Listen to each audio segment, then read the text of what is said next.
ধানমন্ডি ৩২ নম্বরের বাড়িতে ভাঙচুর চালাচ্ছে বিক্ষুব্ধ ছাত্র জনতা। সেখান থেকে এই মুহূর্তে সরাসরি যোগ দিয়েছেন সহকর্মী মোহাম্মদ ওমর ফারুক।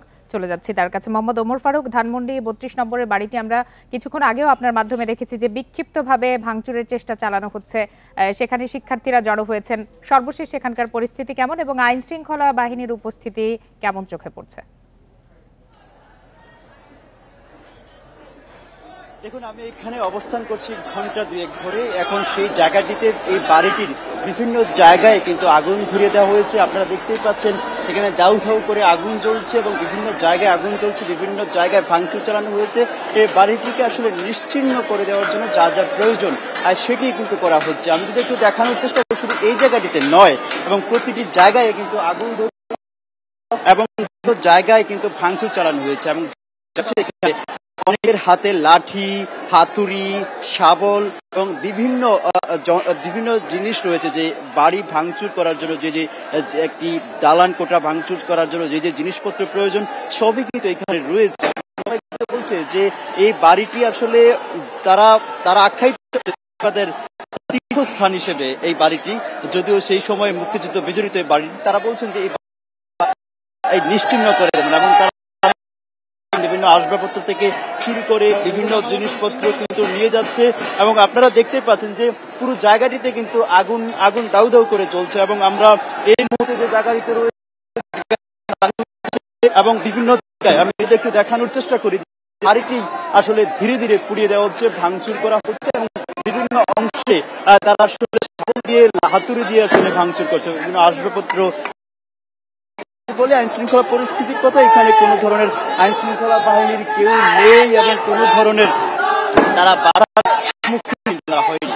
তারা বলছেন যে গতকাল ছাত্রলীগের ফেসবুক পেজে একটি ঘোষণা দেওয়া হয়েছে এবং সেই ঘোষণার দেওয়ার পরেই কিন্তু তারা খেপেছে এবং ক্ষুব্ধ হয়ে তারা এখানে এসেছে এবং তারা বলছেন যে এই দিল্লি না ঢাকা বলে তারা বলছে। আমি যদি একটু আরো করি যে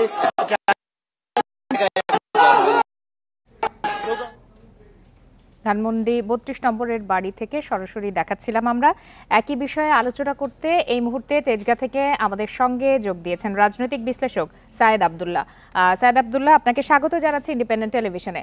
আপনি নিশ্চয়ই আমাদের প্রতিবেদন এবং আমরা সরাসরি আমাদের সহকর্মীর মাধ্যমে দেখছিলাম যে ধানমন্ডির ৩২ নম্বর বাড়িটি ভাঙচুরের পাশাপাশি এই মুহূর্তে আগুনও দেওয়া হয়েছে। এই কর্মসূচি কি আসলে বৈষম্য বিরোধী ছাত্র আন্দোলনের, নাকি অন্য কেউ এর সাথে একাত্মতা ঘোষণা করেছে? না, আমি যতদূর জানি এবং যে ধরনের কর্মসূচি ফেসবুকে দেখতে পারলাম, সেটা আসলে ছাত্ররা যারা ছিল প্রত্যেকেই স্বতঃস্ফূর্তভাবেই অংশগ্রহণ করেছে। মানে অন্য কারো ব্যক্তিগত ইন্ধন বা কোনো কিছু না, আমার কাছে মনে হয়েছে এটা অর্গানিকভাবেই গড়ে উঠেছে এবং সেটা বৈষম্য বিরোধী ছাত্র আন্দোলনের যারা ছিল এবং ছাত্র জনতা যারা ছিল মূলত প্রত্যেকের ক্ষোভেরই বহিঃপ্রকাশ বলেই আমার কাছে মনে হয়েছে। জি, কিন্তু এই মুহূর্তের যে পরিস্থিতি, সেখানে আগুনও ধরিয়ে দেওয়া হয়েছে। নিরাপত্তার একটি ঘাটতি যারা ওখানে রয়েছেন তাদের জন্য একটি নিরাপত্তার হুমকি হয়ে দাঁড়িয়েছে। আমরা যেমনটি সহকর্মীর মাধ্যমে জানলাম যে সেখানে কিন্তু আইন শৃঙ্খলা বাহিনীর কোনো উপস্থিতি চোখে পড়ছে না। এই বিষয়টিকে আপনি কিভাবে দেখছেন? দেখেন, এই জাতীয় সিচুয়েশন যখন অ্যারাইজ করে, আমার কাছে মনে হয় সেই জায়গায় অনেক আনওয়ান্টেড ঘটনাও ঘটে যেতেই পারে। এবং একদম লেটেস্ট যে খবরটা আপনি বলছেন, যেহেতু আমি এই পুরা প্রেক্ষাপটটা থেকে একটু বিচ্ছিন্ন আছি, আমি ব্যক্তিগতভাবে অ্যাজ ইট ইজ জানি না যে এই মুহূর্তে কি হচ্ছে। যদি আমি চোখের সামনে দেখতে পারতাম যে অবস্থাটা কি, সেই ক্ষেত্রে আমি বিশ্লেষণ করতে পারতাম। কিন্তু আপনাদের স্ক্রিনে এবং খবরের মাধ্যমে যে ব্যাপারটা আমি দেখতে পারলাম, সেই ব্যাপারটা আমার কাছে মনে হচ্ছে যে কোনো মানুষের জানমালের পর দিয়ে কোনো আনওয়ান্টেড জিনিস না ঘটুক, সেটাই এক্সপেক্টেড। কিন্তু এইটাই ঘটনা যখন অ্যারাইজ করে তখন কিন্তু অনেক ধরনের ঝুঁকি আসলে থেকে যায়, তবে সেই ধরনের ঝুঁকি না হোক সেটাই এক্সপেক্টেড থাকবে আসলে। আর এই জাতীয় ব্যাপার কিভাবে ডিল করা হবে, সেই জায়গায় এখন আইন শৃঙ্খলা রক্ষাকারী বাহিনী আসবে, যদি কোনো হট্টগোল তৈরি হয় কিভাবে নিয়ন্ত্রণ করবে, এটা আসলে সামগ্রিকভাবে বিশ্লেষণের ব্যাপার। জি, জনাব সায়েদ আব্দুল্লাহ, আপনার কাছে যদি একটু জানতে চাই যে ৬ মাসে গণঅভ্যুত্থানের উদ্দেশ্য কতটা পূর্ণ হয়েছে, কোথাও কোনো সংকট তৈরি হয়েছে কিনা? ঠিক ৬ মাস আগেই তো এই গণঅভ্যুত্থানের মাধ্যমে নতুন রাজনৈতিক প্রেক্ষাপট তৈরি হয়েছে। আমার কাছে যেটা মনে হয়, কেউ যদি বলে যে ৬ মাসে কতটা এক্সপেকটেশন ফুলফিল হয়েছে সেই জায়গাটা আসলে পুরাপুরি স্যাটিসফ্যাকশন নিয়ে যে উত্তর করা সেই জায়গাটা আসলে নাই। অনেক জায়গাতেই অনেক ঘাটতি হয়ে যাচ্ছে, এটা বাস্তব। কারণ আমরা যদি বলি যে না কোথাও কোনো ঘাটতি হচ্ছে না, আমার কাছে মনে হবে সেই ব্যাপারটা অনুচিত।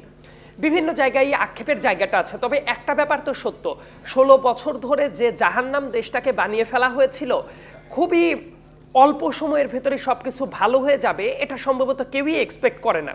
কিন্তু কয়েকটা গ্রাউন্ডে উন্নতির মনে হয় যে জায়গা আরও বেশি মাত্রায় ছিল, যেমন আইন শৃঙ্খলার যে ব্যাপারটা সেই ব্যাপারে উন্নতি করার আরও জায়গা ছিল। আর মানুষ দুইটা জিনিস খুব সিরিয়াসলি দেখতে চায়, একটা হইল আওয়ামী পারপেট্রেটর যারা ছিল তাদের বিচারটা দেখতে চায় খুবই সিরিয়াসলি। কিন্তু আপনি দেখেন আওয়ামী পারপেট্রেটর অনেকে ঘুরে বেড়াচ্ছে। এই যে আজকে ধানমন্ডি 32-এ যে ঘটনাটা হলো, এটা 5 আগস্টে তো ছাত্ররা করে নাই, কেন এটা 6 মাস পরে কেন করার চেষ্টা করা হলো? কারণ আওয়ামী লীগের ভেতরে কারো ভেতরে ন্যূনতম কোনো রিমোর্স বোধ নাই। ফরগেট অ্যাবাউট আওয়ামী লিডার, তাদের হিসাব বাদ, একেবারে সাধারণ যে সব লোকজন আছে ধরেন আওয়ামী লীগের সাপোর্টার, তাদের ভেতরে রিমোর্স বোধ আমি দেখি নাই অন্তত।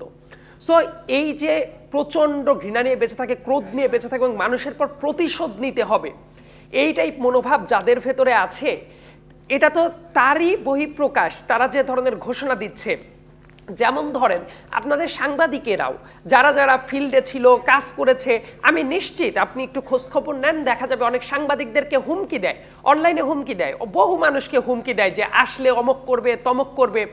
তারপর সবচেয়ে একটা নিকৃষ্ট ব্যাপার দেখেন, আপনি নিজে একজন নারী, আপনি ব্যাপারটা বুঝতে পারবেন, এমন অনেক নারীদেরকে কি বিশ্রী ভাষায় ফটোশপ করে এডিট করে নানাভাবে হেনস্থা করছে। ধরেন প্রেস সচিব ছিলেন শফিক ভাই, শফিক ভাইয়ের মেয়েকে টার্গেট করে কি ধরনের ক্যাম্পেইন চালিয়েছে এটা আপনারা দেখেছেন। সো তারা তো এই টাইপ নিকৃষ্ট কাজ কারবারই করবে। শুধু তাই না, আমার কাছে মনে হয় এই নোংরামিগুলো তাদের ডিএনএর ভেতরেই আছে। শেখ হাসিনা কি করতো, খালেদা জিয়ার মতো একজন ডিগনিফাইড লেডিকে সংসদে দাঁড়িয়ে যেভাবে ডিহিউম্যানাইজ করার চেষ্টা করত, অশ্লীল ভাষায় কথাবার্তা বলার চেষ্টা করত, তাদের আসলে এটা ক্যারেক্টারের ভেতরেই আছে। সো তারা এখনো চিন্তা করে তাদের কোনো ক্ষমা প্রার্থনা করার দরকার নাই, তাদের কোনো ভুল হয় নাই, রেদার তারা কিভাবে প্রতিশোধ নিবে সেই ব্যাপারগুলা শখ কষতে থাকে, কাকে কিভাবে মারবে, কে পালিয়ে যেতে পারবে না। কেন ইমাজিন যে কি পরিমাণ নির্লজ্জ হইলে নিজেরা পালিয়ে আছে এই খুনি স্বৈরাচারেরা, পালিয়ে থেকে তারা হুমকি দেয় যে আমরা নাকি এবং অন্যরা নাকি পালানোর জায়গা পাবে না। কিন্তু সেক্ষেত্রে এই ধরনের কর্মসূচি আসলে তাদেরকে এই ধরনের হুমকি বা আপনি বলছেন যে ধরনের নিকৃষ্ট কাজ এখনো চলছে সেগুলো থেকে বিরত রাখতে পারবে কিনা এটি জানাবেন। সেই সাথে আরেকটু জানতে চাই যে নতুন রাজনৈতিক দল গঠন করছেন শিক্ষার্থীরা, এই দলে কারা থাকবেন, কি তথ্য রয়েছে এ বিষয়ে আপনার কাছে? প্রথম প্রশ্নটার যদি উত্তর বলতে থাকি, তাদেরকে আইনের আওতায় যেভাবে আনার দরকার ছিল এই সরকার সেটা করতে এখন পর্যন্ত মোটা দাগে ব্যর্থ হচ্ছে। এবং আইন শৃঙ্খলা বাহিনীর যেমন ল অ্যান্ড অর্ডার সিচুয়েশন ঠিক করাটা জরুরি, একই সাথে আওয়ামী পারপেট্রেটর যারা ছিল, বিগত 3টা ইলেকশন যারা রিগিং এর সাথে জড়িত ছিল এবং অন্যান্য লোকাল ইলেকশন, তাদের প্রত্যেককে বিচারের আওতায় নিয়ে আসা এবং দল হিসেবে আওয়ামী লীগের বিরুদ্ধে ব্যবস্থা নেওয়া। এটা একটা ফ্যাসিস্ট বাহিনী। ইনফ্যাক্ট নাজিদের যেভাবে স্টেপ নেওয়া হয়েছে আওয়ামী লীগের বিরুদ্ধে সেই ধরনের স্টেপ নেওয়ার দরকার হতে পারে। এদের রাজনীতি করার কোনো অধিকার নাই, as simple as it is. তাদের বিরুদ্ধে শক্ত স্টেপ নিতেই হবে। সো এইটা যদি এই সরকার না করতে পারে, সরকারের জনপ্রিয়তাটা কমতে থাকবে এবং এইটা যদি না করে অনেক ধরনের সমস্যা অ্যারাইজ করবে এবং সরকার সেটা যত দ্রুত রিয়ালাইজ করবে ততই ভালো এবং অন্যান্য রাজনৈতিক দলেরও সেটা রিয়ালাইজ করা উচিত। 2 নম্বর প্রশ্নের ব্যাপারে যদি আসি, ছাত্রদের রাজনৈতিক দল, আমার কাছে মনে হয় বাংলাদেশের ভালোর জন্যই একটা রাজনৈতিক দলের প্রয়োজন। এই মুহূর্তে রাজনৈতিক দল যদি বলেন, definitely biggest political party BNP আছে, তারপরে বিএনপির ওই সংখ্যার দিক থেকে এরকম না হলেও দ্বিতীয় দলের যদি নামকরণ করতে হয় জামাত আছে এবং আরও অন্যান্য ধর্মভিত্তিক দল আছে এবং আরও কিছু কিছু দল আছে। সো আমার কাছে যেটা মনে হয় যে ছাত্রদের এই জায়গা থেকে যদি একটা সেন্ট্রিস্ট টাইপ দল আসে বাংলাদেশপন্থী, সেটা ভালো হবে। যে দলটা ভারতের দালালি করবে না বা পাকিস্তানের আইডিওলজি ধারণ করবে না, মানে এমন একটা সেন্ট্রিস্ট মতাদর্শের দল সবাইকে ধারণ করতে পারে, এইটা আমার কাছে মনে হয় যে শুধুমাত্র বাংলাদেশের জন্যই না, বিএনপির জন্য এবং অন্যান্য রাজনৈতিক দলের জন্যও ভালো, বহুদলীয় গণতন্ত্রের জন্য এটা ভালো। এবং এই দলটা আমার কাছে যেটা মনে হয়, এই দলের কয়েকটা ব্যাপারে খুবই সচেতন থাকাটা জরুরি।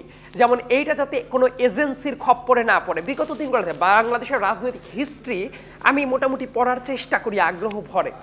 অনেক দল জন্মগ্রহণের শুরুতেই দেখা যায় এজেন্সির খপ্পরে পড়ে যায়। কোন ধরনের এজেন্সির কথা বলছে আশা করি সচেতন যারা শ্রোতা আছেন তারা প্রত্যেকেই বুঝতে পারবে। আর একটা ব্যাপার যেটা জরুরি, এই জায়গায় যদি ভেতরে জগা খিচুড়ি অবস্থা থাকে, খুবই এক্সট্রিম উইনগুলার লোক যদি ব্লেন্ড থাকে, যে মতাদর্শের দিক থেকে একই উইংয়ে একদম এক্সট্রিম ডান এক্সট্রিম বাম সবাই যদি থাকে, তাহলে এটা আসলে জগা খিচুড়ি পেকে যাওয়ার একটা সম্ভাবনা থাকে। ইন দ্য মিন টাইম মাঠের কিন্তু একটা রিয়েলিটি তাদেরকে ফেস করতে হবে। এতদিন পর্যন্ত তাদের সেই রিয়েলিটিটা ফেস করতে হয় নাই। আমার কাছে যেটা মনে হয়, নাহিদ ইসলাম আমার ফ্রেন্ড, নাহিদ কিন্তু এই আন্দোলনের একটা পোস্টার বয়।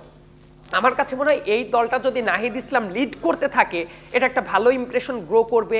একই সাথে নাহিদদের যে রাজনৈতিক নেতা যে ছিল, মানে ক্যাম্পাসে আমরা একসাথেই চলাফেরা যখন করতাম, আক্তার হোসেন, সো আক্তার হোসেনের একটা বড় স্যাক্রিফাইসের জায়গাটা ছিল।